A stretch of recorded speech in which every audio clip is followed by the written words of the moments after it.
Hello everyone, and welcome back to another part of the Who is God, the Personality of God throughout the Bible series. Today we're on Genesis chapter 4.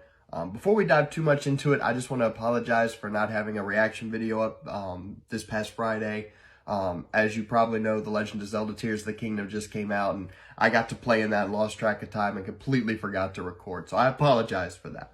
But today we dive into Genesis chapter 4. So Genesis chapter 4 starts out with the birth of Adam and Eve's first two sons, Cain and Abel. At some point, they come to offer offerings. Abel gives the Bible says in Genesis 4:4 that Abel brought the firstborn of his flock.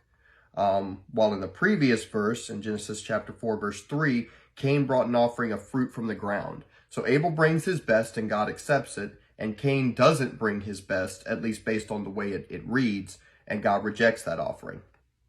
Cain is filled with jealousy, anger, tells his brother to go out into the field to talk with him, and he kills him. After Abel kills him, God confronts him about it, and he curses him to be cast out. In fact, in Genesis chapter 4, verse 11, it says, "So now you are cursed from the earth, which has opened its mouth to receive your brother's blood from your hand. When you till the ground, it shall no longer yield its strength to you. A fugitive and a vagabond you shall be on the earth." Cain tells God, this punishment is way too great for me to bear. If anybody finds me, they're going to kill me. God gives him a mark.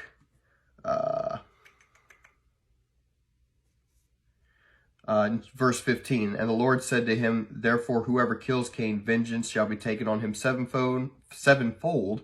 And the Lord set a mark on Cain, lest anyone finding him should kill him." So he leaves, and then we kind of get a little genealogy on the family of Cain. So in Genesis chapter 4, we see that God is merciful. So here we have Cain, who first off doesn't give God the best of his produce, which is why God rejects his offering. And then out of anger and jealousy, he murders his brother Abel. God confronts him about it, and because he's done this, he says, "You're going to be a wanderer on earth for the rest of your days." And Cain pleads with God. He's like, "This punishment is too great for me to bear. You realize that if anybody finds me, they will kill me."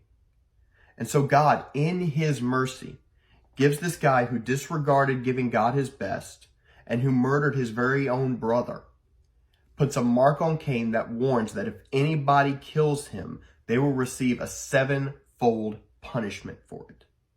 God could have said to Cain, "I don't care if somebody kills you. That'll just be payback for you killing your brother." God could have just been like, "Well, that's not my problem. You're just going to have to be safe out there. Bye." But he didn't. God said, "What I'm going to do is show you my mercy. Just because I don't want you to be repaid death for death. Even though you have sinned, even though you've messed up, I still love you enough to show you mercy and give you a mark that says that if anybody kills you, they will receive a 7 times punishment." Did Cain deserve it? Maybe not by human standards, but that's the mercy of God. It's infinite, it's unending, and there's nothing we can do that takes away the mercy of God.